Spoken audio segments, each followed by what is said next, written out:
نحمده ونصلي على رسوله الكريم اما بعد فقد قال الله تبارك وتعالى كما ورد في سورة بني اسرائيل اعوذ بالله من الشيطان الرجيم بسم الله الرحمن الرحيم ولا تقتلوا اولادكم خشية املاق نحن نرزقهم واياكم ان قتلهم كان خطئا كبيرا ولا تقربوا الزنا انه كان فاحشة وساء سبیلا صدق اللہ العظیم۔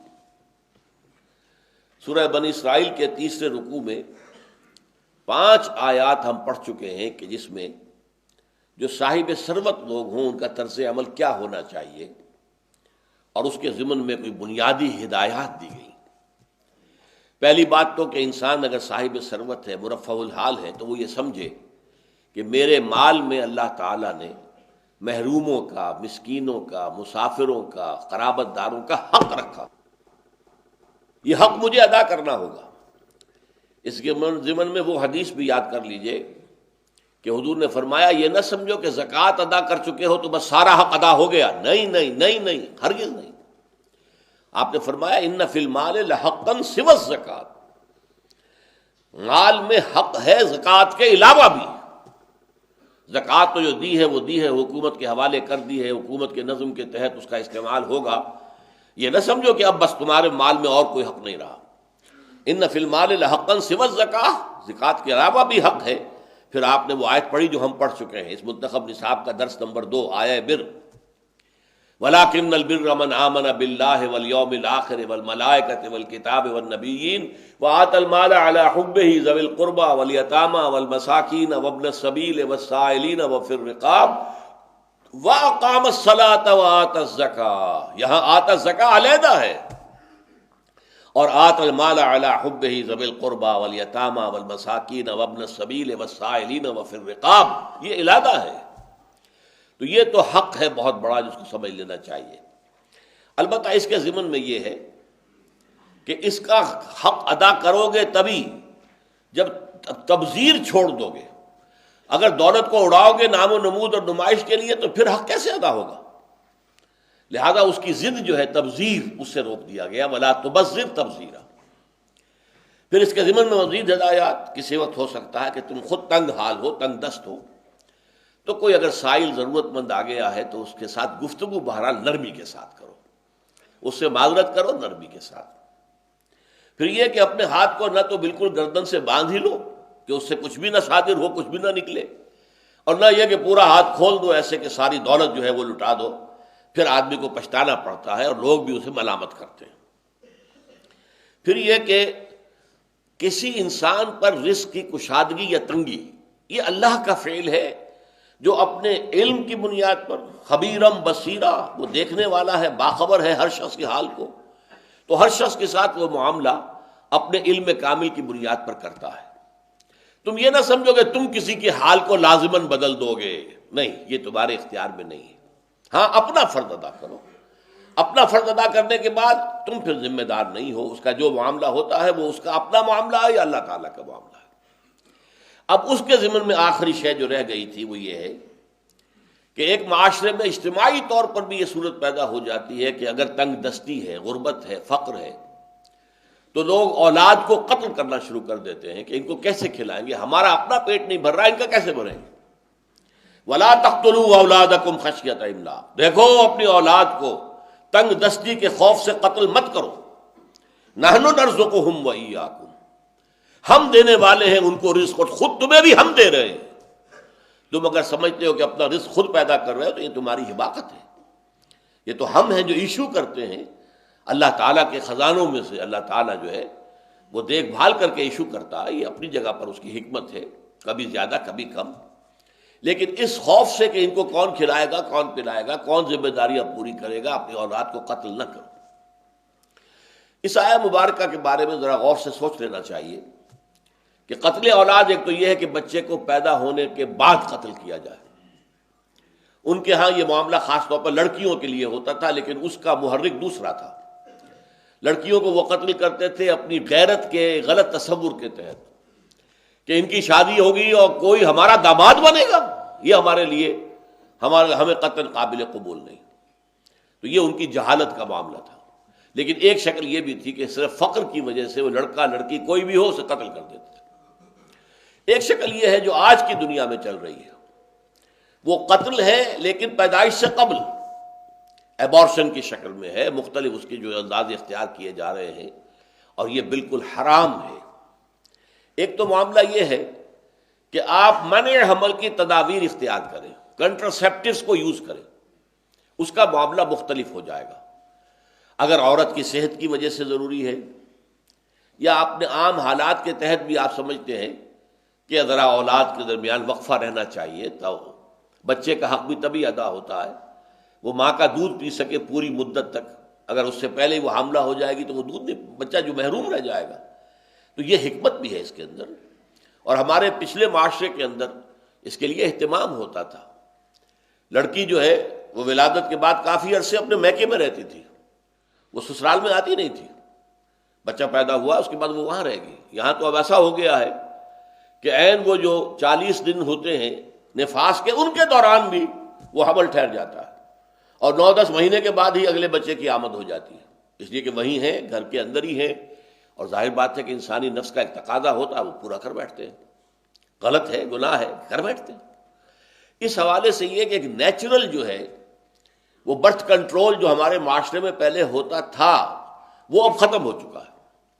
لیکن یہ ہے کہ اس میں یہ کنٹراسیپٹس کے استعمال کی حد تک کوئی حرام والی بات نہیں ہے، اگرچہ اس کے پیچھے جو فلسفہ ہے، مالتھوس کی جو تھیوری تھی کہ آبادی اس حساب سے بڑھ رہی ہے اور ہمارے جو ذرائع ہیں رزق کے، خوراک کے، وہ محدود ہیں. اب اس حوالے سے ایک پوری تحریک چلانا، کنٹراسیپٹس کی جو ہے عام لوگوں کے اندر جو ہے اس کی جو اویئرنیس ہے، اس کی آگاہی ہے، وہ پورا کر دینا، جس سے کہ پھر نوجوان ہو سکتا ہے غلط راستے پر پڑے. اور اس کے اندر جو ہے ایک خطرہ ہوتا ہے نوجوانوں کے اندر.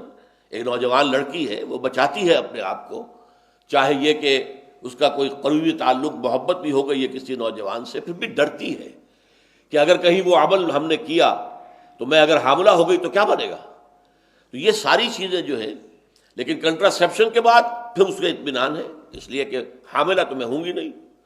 تو اس کے اخلاقی مضرات موجود ہیں، لہذا اس کو روکنا چاہیے، اور زیادہ فطری ذرائع سے یہ عمل حاصل ہونا چاہیے، نتیجہ حاصل ہونا چاہیے. لیکن شریعت میں حلال اور حرام بالکل جو ہے واضح ہے. کنٹراسیپٹیو میتھڈز، منع حمل کی تدابیر اختیار کرنا حرام نہیں ہے. اس کے لیے احادیث موجود ہیں کہ عزل کی حضور نے اجازت دے دی تھی، اگرچہ آپ نے کراہت کے ساتھ اجازت دی. ایک جنگ کے موقع پر بہت سی لونڈیاں مال غنیمت میں مسلمانوں کے ہاتھ میں آ گئیں، تقسیم ہو گئی سب کے درمیان. اب وہ سب چاہتے تھے کہ ان سے تمتع کریں، ان سے جنسی رابطہ قائم کریں، لیکن یہ بھی ڈرتے تھے اگر وہ حاملہ ہو گئی تو حاملہ ہونے کے بعد قانون یہ تھا کہ پھر آپ اس لونڈی کو بیچ نہیں سکتے. اس کے ہاں بچہ ہو جائے گا، وہ ام ولد ہو جائے گی. اب وہ عام لونڈی نہیں رہی، اس کا نام ہوگا ام ولد. وہ اب ہمیشہ آپ ہی کے پاس رہے گی، اسے آپ بیچ کر پیسے کھڑے نہیں کر سکتے. تو حضور صلی اللہ علیہ وسلم کے پاس صحابہ آئے باز کہ حضور یہ صورتحال ہے، ہم چاہتے ہیں ان سے تمتع کرنا، لیکن یہ اندیشہ بھی ہے، کیا کریں ہم؟ آپ ہمیں اجازت دیں کہ ہم عزل کر لیں. اب عزل جو ہے اسے آج کل کہتے ہیں کوائٹس انٹرپٹس. جنسی عمل پورا ہے لیکن انزال سے پہلے مرد جو ہے علیحدہ ہو جائے، تاکہ انزال جو ہے وہ باہر ہو، عورت کے اندام نہانی کے اندر نہ ہو. تو حضور نے فرمایا جس روح کو آنا ہے دنیا میں وہ آ کر رہے گی، تم کچھ بھی کر لو. انہوں نے پھر بھی اصرار کیا کہ حضور ہمیں اس کے لیے اجازت. آپ نے کہا ٹھیک ہے یہ کر سکتے ہو تم. تو اس سے نتیجہ یہ نکلا کہ جو بھی کنٹراسیپٹیو میتھڈز ہیں وہ استعمال کیے جا سکتے ہیں. البتہ ایبارشن یہ قتل اولاد ہے. اور اس کے ضمن میں واقعہ یہ ہے کہ میں نے داد دی تھی، داد تحسین دی تھی. پوپ جو ہے اس وقت کا، آپ کو معلوم ہے کہ یورپ میں، مغرب میں ایبارشن کو سمجھا جاتا ہے عورت کا حق ہے، عورت کا حق ہے. اس کے خلاف جو ہے رومن کیتھولکس کھڑے ہوئے ہیں ابھی تک. چنانچہ پوپ کا جو مضمون آیا تھا اس کے خلاف، وہ واقعتاً بہت قیمتی تھا، بہت عمدہ مضمون تھا. میں نے اس کی تحسین کی، اور وہ اس معاشرے کے اندر بھی ڈٹا ہوا ہے.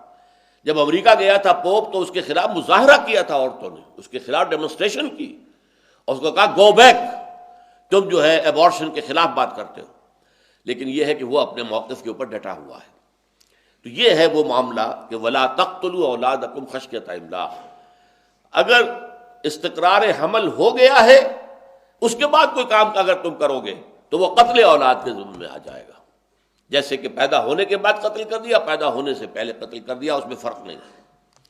ولا تقتلوا اولادکم خشیۃ املاق نحن نرزقهم وإياکم، اب یہ ہے اصل شے، رزق کے خزانے تو ہمارے ہاتھ میں ہیں، اگر تمہاری آبادی زیادہ ہو جائے گی ہمارے ذمے ہے، ہم پر واجب ہے رزق، لوگوں کا تمام جو بھی مخلوقات ہے ان کا رزق ہمارے ذمے ہے، ہم پہنچاتے ہیں، اور تمہیں اندازہ نہیں ہوتا کہ رزق کے کون کون سے خزانے کھل جائیں گے۔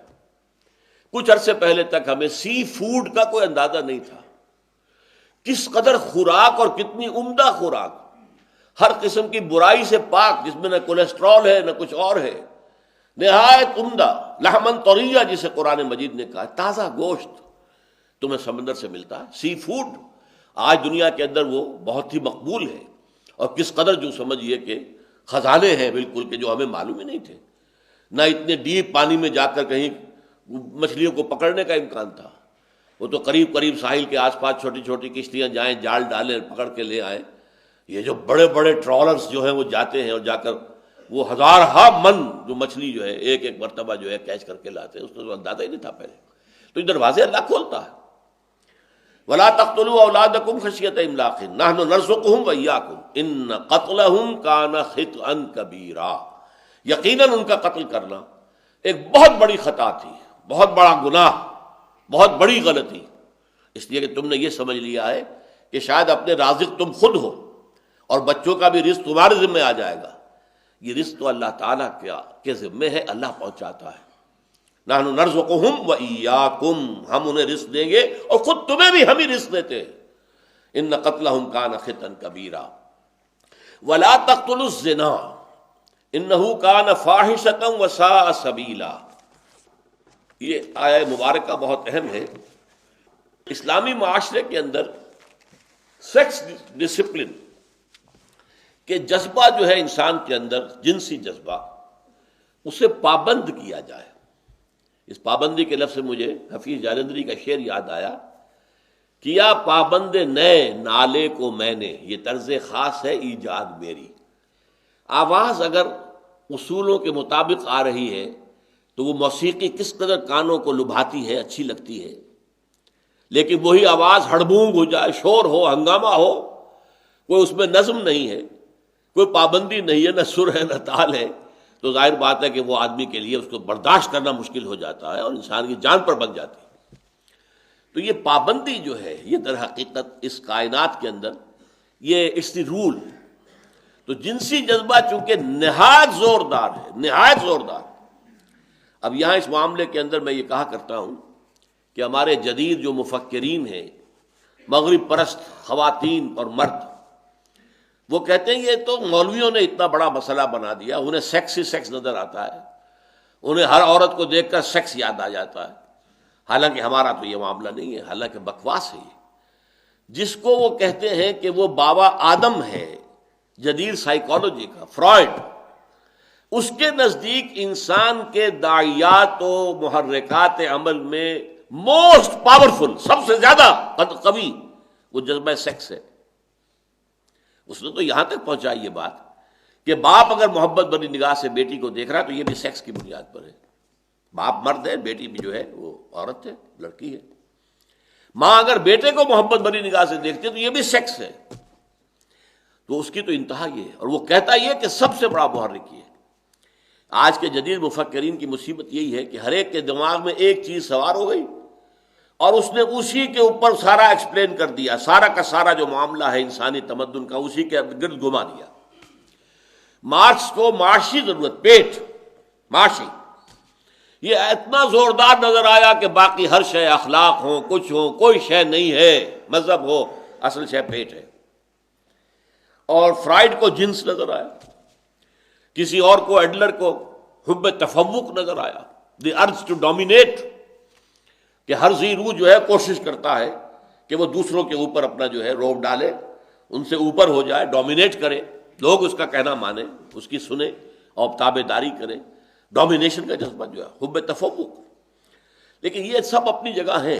انسان کے اندر پیٹ بھی ہے، اس کے تقاضے بھی ہیں، لازماً ہے، اس میں کوئی شک نہیں، جنس بھی ہے اور جنس کا جذبہ بہت زوردار ہے، اس میں کوئی شک نہیں۔ یہ جذبہ اگر اتنا زوردار نہ ہوتا تو کوئی شادی کرتا ہی نہ۔ بھائی اپنا اکیلے کا پیٹ پالنا، ساتھ ہی ایک اور آ گئی ہے، اس کا بھی پیٹ پالنا ہے، پھر وہ بچے جو شروع ہوں گے تو ان کی ساری جو ہے نگہداشت کرنی ہے، ان کو کھلانا پلانا ہے، ان کی تعلیم ہوگی، ان کی تربیت ہوگی، ان کے بیمار ہو جائیں گے تو علاج کی ضرورت ہوگی، یہ ساری مصیبتیں کائے کو؟ یہ کیوں انسان بول لیتا؟ اگر یہ جنسی جذبہ انتہائی شدید نہ ہوتا، ہے یہ جنسی جذبہ انتہائی شدید ہے، لیکن اس سے ڈسپلن میں لانا، ایک نظم کا پابند بنانا، یہ ہم پڑھ چکے ہیں سورہ مومنون کی ابتدائی آیات میں بھی، والذین هم لفروجہم حافظون الا علی ازواجہم وما ملکت ایمانہم فانہم غیر ملومین فمن ابتغى وراء ذلک فاولئک هم العادون۔ بالکل یہی الفاظ ایک شوشے کے فرق کے بغیر سورہ معارج میں آئے ہیں۔ تو یہ جو سیکس ڈسپلن اسلام لانا چاہتا ہے، اب اس کے لیے یہاں پر در حقیقت جو اس کا ہدف ہے، مقصد کیا ہے؟ وہ ہے وَلَا تَقْرَبُوا الزِّنَا، زنا کے قریب تک نہ جاؤ۔ دیکھیے یہاں یہ نہیں کہا زنا نہ کرو، بڑا فرق ہو گیا اس میں۔ زنا نہ کرنا وہ تو ایک فعل ہے جو اپنی ایک انتہا کو پہنچے گا تو اسے ہم زنا کہیں گے، لیکن زنا کے قریب تک نہ جاؤ۔ زنا کے داعیات اور زنا کے مقدمات ہیں، نامحرم چہرے کو عورت کے دیکھنا ارادے کے ساتھ، ایک مرتبہ نگاہ پڑ گئی، دوسری مرتبہ آپ نے جان بوجھ کر دیکھا ہے، یہ بھی زنا ہے۔ حضور نے کہا یہ زنا العین ہے، یہ آنکھ کا زنا ہے۔ آپ نامحرم عورت کا جو بھی حسن ہے اس سے لذت لے رہے ہیں نگاہوں کے ذریعے سے۔ گو ہاتھ میں جنبش نہیں، آنکھوں میں تو دم ہے، رہنے دو ابھی ساغر و مینا میرے آگے، یہ بھی تو ہے۔ پینے پلانے کی وقت سے تو میں گزر چکا، لیکن ابھی ساغر و مینا میرے نگاہوں کے سامنے تو رکھو، مجھے آنکھوں کی ٹھنڈک تو ملے۔ اس طرح نامحرم عورت کی آواز کو سننا اور کان لگا کر سننا، اب اس میں بھی ایک مٹھاس ہوتی ہے، لوچ ہوتا ہے، عورت جن سے نازک ہے اور ہر اعتبار سے اس کے اندر جو ہے اس کا اثر ہے اس کی زندگی کے اندر، یہ بھی زنا ہے، یہ کان کا زنا ہے۔ کسی نامحرم عورت کے جسم کو ہاتھ لگانا یہ بھی زنا ہے، زنا الید، ہاتھ کے لمس کے ذریعے سے انسان جو ہے وہ ایک جنسی لذت حاصل کرتا ہے۔ ان سب کا راستہ روک دیا جائے، اور اس کے لیے ظاہر بات ہے کہ قرآن مجید نے اور حدیث نبوی نے یہ پردے کا سارا نظام اس کے لیے قائم کیا گیا۔ وَلَا تَقْرَبُوا الزِّنَا، زنا کے قریب نہ جاؤ، تو اس سے فاصلے کے اوپر قدغن رکھی ہے۔ یہاں سے آگے بڑھو گے تو اندیشہ ہے کہ تم مبتلا ہو جاؤ گے۔ حسین عورت کو دیکھو گے تمہارے دل میں تمنا پیدا ہوگی، خواہش پیدا ہوگی، اور تم دل میں تو اس کے خلاف جو ہے اس کے ساتھ زنا کرتے ہی رہو گے، ہو سکتا ہے تمہارے خواب میں آتی رہے، اور پھر یہ ہے کہ کسی وقت موقع ملا تو آگے قدم بڑھا دو گے۔ اس سے بہتر کیا ہے کہ قرآن مجید نے اور حدیث نبوی نے 4 پردے جو ہیں عورت کے لیے لازم کیے، ایک نہیں۔ پہلا پردہ ہے عورت کے اندر، دل کے اندر، حیا، والحیاء شعبۃ من الایمان۔ یہ اصل میں دل کا پردہ اگر نہیں ہے تو باقی پردے آپ اڑھا بھی دیں گے تو عورت پھر بھی غلط راستے پر پڑ سکتی ہے۔ لہذا دل میں تقویٰ کا ہونا اور حیا کا ہونا یہ پہلا پردہ ہے۔ پھر ایک پردہ وہ ہے جو نامحرموں سے ہے اور گھر سے باہر جانے کے وقت ہے، وہاں پہ نامحرموں کے ساتھ سامنا ہوگا۔ اس میں یہ ہے کہ پورا جسم جو ہے لمبی چادر کے اندر ملبوس ہو، لپٹا ہوا ہو، ملفوف ہو، اور چادر کا ایک سرا جو ہے اس کو چہرے کے اوپر بھی لٹکا لیا جائے۔ اب اس کے لیے جب ایک عطا بن سیرین رحمۃ اللہ علیہ جو ہے ایک بہت بڑے تابعی، انہوں نے ایک صحابی سے پوچھا کہ اس آیت پر جو کیسے عمل کیا، سورہ احزاب کی آیت پر، تو انہوں نے پھر ایک لمبی سی چادر لے کر اپنے آپ کو اس میں پوری طریقے سے چھپا کر پھر ایک آنکھ کھلی رکھ کر باقی پورے چہرے کو بھی ڈھانپ لیا، پورا چہرہ بھی، اور کہا یہ اس طریقے سے عمل کیا تھا صحابیات نے اس آیت کے اترنے کے بعد، یدنین علیہن من جلابیبہن۔ اور یہ میں نے اپنی آنکھوں سے دیکھا ہے۔ ایران میں جب انقلاب آیا ہے، ظاہر بات ہے کہ وہ مذہبی انقلاب تو تھا، آیت اللہ حضرات جو ہیں وہ وہاں کے پھر حاکم بن گئے تھے، پھر وہاں مذہبی چیزیں آئی ہیں، اور اس کے کئی سال تک بعد میں حج پہ جب جانا ہوتا تھا تو ایرانی خواتین کو میں نے دیکھا ہے، لمبی سی چادر، پورا جسم اس کے اندر ڈھکا ہوا ہے، پھر یہ کہ اس چادر کو اس طریقے سے پکڑا ہوا ہے ایک ہاتھ کے ساتھ کہ صرف ایک آنکھ کھلی ہے، دوسری آنکھ بھی ڈھکی ہوئی ہے۔ یہ ہے دوسرا پردہ جو نامحرموں سے ہے یا گھر سے باہر ہے۔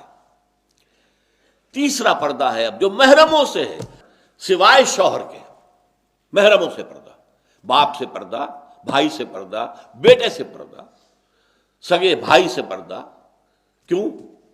کہ کسی کے سامنے محرموں میں سے بھی سوائے شوہر کے، شوہر کے لیے بیوی، بیوی کے لیے شوہر، یہ تو لباس ہے ایک دوسرے کے لیے، بغیر بالکل کسی لباس کے بھی یہ ہوں آپس میں، جو بھی ان کا خلوت کا وقت ہے تو کوئی حرج نہیں ہے۔ ہن لباس لکم وانتم لباس لہن، وہ تمہاری بیویاں تمہارے لیے لباس ہیں، تم ان کے لیے لباس ہو، تو آپس میں ایک دوسرے کے لیے لباس ہو۔ ان کے لیے کوئی ستر کا حکم نہیں ہے، لیکن ان کے سوا باپ ہو، بھائی ہو، بیٹا ہو، بھانجا ہو، بھتیجا ہو، کسے باشد جس کی لمبی فہرست دے دی گئی ہے سورہ نور کے اندر مکمل، ان کے سامنے بھی عورت آئے گی تو چہرہ تو کھلا ہوگا، ہاتھ کھلے ہوں گے، پاؤں کھلا ہوگا ٹخنے سے نیچے، باقی پورا جسم جو ہے وہ کورڈ ہوگا، اور لباس بھی ایسا کہ جو تنگ نہ ہو، باریک نہ ہو، دو شرطیں پوری کر رہا ہو۔ باریک لباس جس میں سے جسم جھلک رہا ہو، نہیں، حرام۔ تنگ لباس جس سے جسم کے جو نشیب و فراز ہیں وہ نمایاں ہو جائے، یہ مردوں کا معاملہ بھی ہے۔ بعض لوگ جو یہ پہنتے ہیں بڑی تنگ پینٹیں، ان میں آپ کو معلوم ہے کس طریقے سے ان کا جو ہے وہ سطر نہیں ہوتا پھر پوری طریقے سے، بلکہ جسم کے اعضاء جو ہیں ان کے نمایاں نظر آتے ہیں، چاہے لباس پہنا ہوا ہے۔ تو یہ ہے محرموں کے سامنے پردہ، اور محرموں کے سامنے لباس کے علاوہ ایک اضافی شے جو سینے پر ابھار ہے اللہ نے پیدا کیے ہیں، جو عورت کے نسوانی حسن کا ایک بڑا اہم حصہ ہے، ان کے اوپر اضافی کورنگ ہونی چاہیے، وہ ہے اوڑھنی۔ وہ اوڑھنی جو کہ عرب کے اندر پہلے یہ تھا کہ سر پر ڈال کر اور باقی پیچھے پھینک دیتے تھے اپنی کمر پہ، حکم دیا گیا نہیں، یدنین علیہن من جلابیبہن، اس اوڑھنی کو جو سر کے بالوں کو چھپا کر اور گردن کو بھی چھپائے، اور پھر اس کا ایک بکل جو ہے وہ سینے کے اوپر آ جائے۔ یہ اضافی کورنگ ہے، اضافی کورنگ ہے، چاہے نیچے اس نے کرتا پہنا ہوا ہے، لیکن کرتے کے باوجود ظاہر بات ہے کہ سینے کے ابھار تو نمایاں ہو جائیں گے، لہذا اس کے اوپر اضافی کورنگ ہے۔ یدنین علیہن من جلابیبہن تو باہر کے لیے ہے، ولیضربن علی جیوبہن بخمرہن، اپنی اوڑھنیوں سے اپنے سینوں کے اوپر بھی بکل مار لیا کریں۔ یہ تیسرا پردہ ہوا۔ ایک چوتھا پردہ ہے اسلامی معاشرے کا، وہ اہم ترین ہے، اس پر لوگوں کی نگاہ ہی نہیں جاتی۔ اسلامی معاشرہ مخلوط نہیں ہے، جدا گانا، سیگریگیشن، مردوں کا دائرہ علیحدہ، عورتوں کا دائرہ علیحدہ ہے، کہیں بھی اختلاط نہ ہو۔ اسکول ہے، کالج ہے، لڑکوں کے علیحدہ، لڑکیوں کے علیحدہ، یونیورسٹیز لڑکیوں کی علیحدہ بنا دیجیے، لڑکوں کی علیحدہ، ان میں میل جول نہیں ہونا چاہیے۔ گویا کہ میں نے اس پہ الفاظ لکھے ہیں کہ جیسے ایک بہت بڑا پردہ معاشرے کے اندر لٹکا ہوا ہے کہ اس نے دونوں صنفوں کو علیحدہ کر دیا۔ مردوں کا ہسپتال ہے، مرد مریض، مرد ڈاکٹر، مرد نرسیں ہونی چاہیے، میل نرسز آرمی میں ہوتے ہیں، اور امریکہ وغیرہ میں بہت بڑا پروفیشن ہے یہ، کسی کو گھر پہ ضرورت ہے تو میل نرس وہ رکھ لیتا، ان کی پوری ٹریننگ ہے نرسوں والی۔ عورتوں کے ہسپتال میں عورت مریض ہے، عورت ڈاکٹر ہے، لیڈی ڈاکٹرز ہے، عورت نرس ہے، ٹھیک ہے۔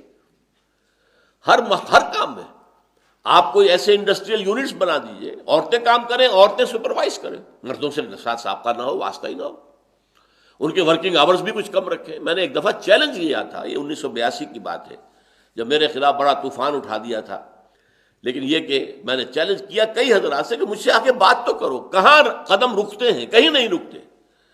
آپ معاشرے میں کاٹیج انڈسٹریز کو عام کر دیجئے، گھروں کے اندر عورتیں کام کریں، انہیں باہر نکلنے کی ضرورت ہی نہیں۔ جنگ کے زمانے میں کاٹیج انڈسٹریز، دہلی کا ایک بہت بڑا جو اس کا محلہ تھا، بڑی آبادی تھی، باڑا ہندو راؤ، میں نے اپنی آنکھوں سے دیکھا ہے، ہر گھر کارخانہ بن گیا تھا، اسی سے لفظ وہاں بن گیا کرخندار، کرخندار، کرخندار، ایک بالکل جو ہے معاشرے کے اندر ایک نئی شے وجود میں آ گئی۔ کارخانہ ہے، گھر کے اندر بٹن بن رہے ہیں، ایک بٹن بنانے کی مشین لگی ہوئی ہے، بنا رہے ہیں، بچے بھی لگے ہوئے ہیں، عورتیں بھی لگی ہوئی ہیں، کہیں پر بکلز بن رہے ہیں، بکسوے بن رہے ہیں، کہیں پر یہ ہے کہ نکریں سی جا رہی ہیں، کہیں کرتے سیے جا رہے ہیں، یعنی آرمی کا دور تھا، بڑے پیمانے کے اوپر ان چیزوں کی ضرورت تھی۔ صبح کو ٹرک آتے تھے اور ہر گھر کے اوپر خام مال اتار کر چلے گئے، یہ آپ نے تیار کرنا، یہ خام مال ہے، لیجئے۔ شام کو آتے تھے اور تیار شدہ مال لے کے چلے جاتے تھے، عورت کو نہ گھر سے نکلنا نہ پھر داخل ہونا، کہیں بھی نہیں۔ تو کاٹیج انڈسٹری، جو آپ کو معلوم ہے سوئٹزرلینڈ کے اندر گھڑیوں کی انڈسٹری جو سب سے بڑی انڈسٹری ہے وہ کاٹیج انڈسٹری ہے۔ کاٹیج انڈسٹری ہو، ایسے انڈسٹریل جو ہے یونٹس بنائے جائیں جہاں عورتیں کام کریں، عورتیں سپروائز کریں، لیکن اختلاط نہ ہو۔ یہ اختلاط جو ہے یہ ہے در حقیقت ولا تقربوا الزنا، یہ اللہ تعالیٰ نے یہ حد بندیاں کر دی ہیں، دور دور زنا کے قریب تک نہ پھٹکو۔ تو گویا کہ جیسا کہ آپ کو معلوم ہے کہ یہ فیصلہ آباد میں گھنٹہ گھر ہے، اب گھنٹہ گھر تک جانے والے 8 بازار ہیں وہاں۔ اگر آپ یہ چاہتے ہیں کہ کوئی بھی گھنٹہ گھر نہ جائے تو 8 بازاروں کو سیل کرنا پڑے گا، تبھی تو ہوگا نا، ورنہ آپ نے ایک بازار بند کر دیا وہ دوسرے سے پہنچ جائے گی۔ تو اسی طریقے سے لا تقربوا الزنا، یہ زنا کا گھنٹہ گھر جو ہے آپ نہیں چاہتے کہ لوگ وہاں تک جائیں، تو ذرا دور دور اس کے لیے سد باب کیجیے، دروازے بند کر دیجیے۔ پہلا لباس کا معاملہ، نمبر 2 پھر جو ہے باہر نکلنے کا معاملہ، گھروں کے اندر بھی نگاہیں نیچی رکھو۔ جوان بھائی اپنی جوان بہن کے جسم کو گھور کر نہ دیکھے، نگاہیں نیچی رکھو۔ وہ جوان بہن اگرچہ بہن ہے لیکن ہے تو لڑکی، بھائی اگرچہ بھائی ہے تو لڑکا، وہ جذبات جو ہوتے وہ ہوتے۔ اس اعتبار سے باپ جو ہے وہ گھور کر اپنی بیٹی کو نہ دیکھے، جوان بیٹی کو، اس لیے کہ اس سے فتنہ پیدا ہو سکتا ہے، خیالات کے اندر کوئی بری شے آ سکتی ہے۔ تو یہ ہے کہ اپنی نگاہیں نیچی رکھیں، مذاق اڑاتے ہیں لوگ، نگاہیں نیچی رکھیں، باہر نکلنے میں نگاہیں نیچی رکھیں گے تو کیا ہوگا، ایکسیڈنٹ ہو جائے گا۔ بھائی یہ گھر کے اندر کی بات کی جا رہی ہے، باہر تو وہ نکلے گی تو وہ برقع لے کر، برقع اصل میں اسی حجاب کی ایک شکل بن گئی، ضرورت ایجاد کی ماں ہے۔ چادر کو اگر آپ اس طرح پکڑیں گے تو ایک ہاتھ آپ کا جو ہے مستقل طور پر چادر کو پکڑنے پر مجبور ہوگا، ایک ہاتھ آپ کا آکوپائڈ ہے، دوسرا ہاتھ ہے صرف اس سے آپ کچھ کر سکتے ہیں۔ لیکن آپ بچے کو لے کر جا رہی ہے ماں ڈاکٹر کے ہاں، ایک ہاتھ میں گود میں بچے کو لیا ہے، دوسرے میں اسے شیشی لینی ہے، دوا کی بوتل لے کے جانی ہے، لہذا اس کے لیے پھر یہ برقع بن گیا کہ برقعے سے دونوں ہاتھ فری ہیں، چہرے پر نقاب ہے، آنکھوں کی جگہ پر جالی ہوتی تھی، آج کل تو کچھ دوسری طرح کے برقعے بن گئے، لیکن اس طرح کے برقعوں میں جن میں آنکھوں کے سامنے جالی نہیں ہے تو پھر گوگلز ہونے چاہیے تاکہ نگاہوں کا جو ہے آپس میں ٹکراؤ نہ ہو۔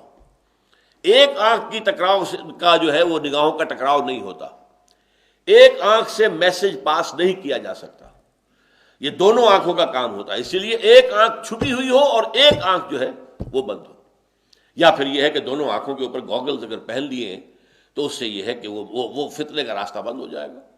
تو ان تمام راستوں کو بند کرنا مقصود کیا ہے، ولا تقربوا الزنا، زنا کے قریب تک مت جاؤ، انہ کان فاحشہ، وہ بہت ہی بے حیائی والا کام ہے، وساء سبیلا، اور بہت ہی برا راستہ ہے۔ معاشرے کو پھر جس معاشرے کے اندر زنا عام ہو جائے پھر وہ سڈاس بن جاتا ہے، متعفن ہو جاتا ہے، اس کے اندر کوئی خیر پروان نہیں چڑھ سکتا، اولاد جو ہے اس کی تربیت صحیح رخ پر نہیں ہو سکتی۔ اقول قولی ھذا واستغفر اللہ لی ولکم ولسائر المسلمین والمسلمات۔